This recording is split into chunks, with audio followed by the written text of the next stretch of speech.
A public meeting's been held in Cromer tonight to discuss the performance of the East of England ambulance service.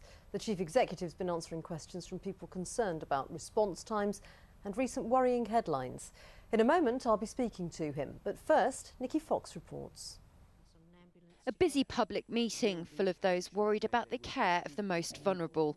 Those attending still want reassurance. He needs to, put it mildly, kick a few bums and perhaps change some of the management. Last year, one elderly lady fell down in the town and she was laying on the pavement for an hour and a half. I don't want to live in a town that's not within an easy travelling distance to a hospital if I need a hospital.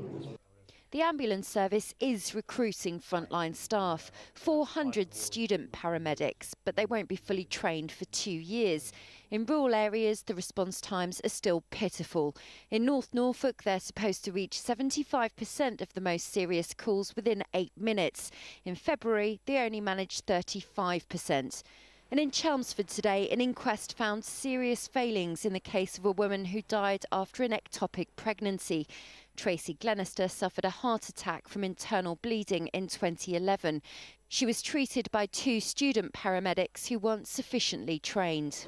This area deserves paramedics on every ambulance. We have to have qualified staff, and if not, the Ambulance Trust need to be honest with people calling 999 that it is a lottery and they might only get trainee staff. Solving the shortage of experienced paramedics is the #1 issue for the East of England ambulance service. Trainees will help, but as these members of the public know, it's no replacement for the knowledge gained by years of experience. Nikki Fox, BBC Look East, Cromer. Well, Dr. Anthony Marsh has just finished addressing the meeting. He joins us from Cromer now. Dr. Marsh, have you been able to reassure people tonight that things are improving?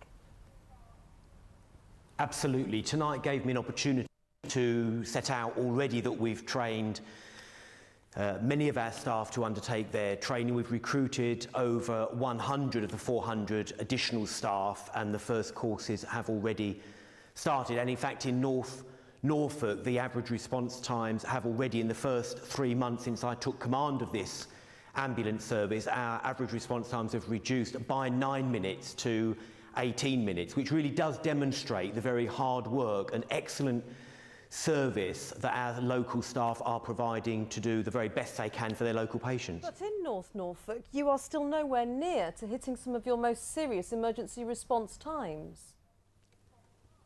Absolutely, and I've been very, very clear that we need to recruit those extra staff. We need to train all of our staff to provide a paramedic on every ambulance, and that turnaround will take us 2 years, but we're making good progress and our staff are working really hard to do the best they can, and that's why we're seeing the average response times reducing already. One of your big focuses is on bringing in more student paramedics. We've obviously seen the inquest down in Southend today. Can you reassure people that they're going to be paramedics on every ambulance now rather than in 2 years' time? Well, it takes 2 to 2.5 years to train paramedics. I've set out a very clear and ambitious plan to recruit over 400 student paramedics. That training programme has already started. We've recruited over 100 of those.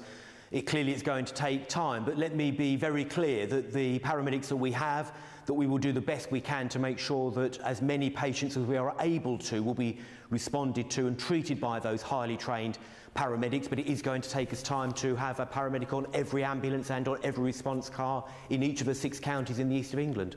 Dr. Anthony Marsh, thanks indeed for joining us.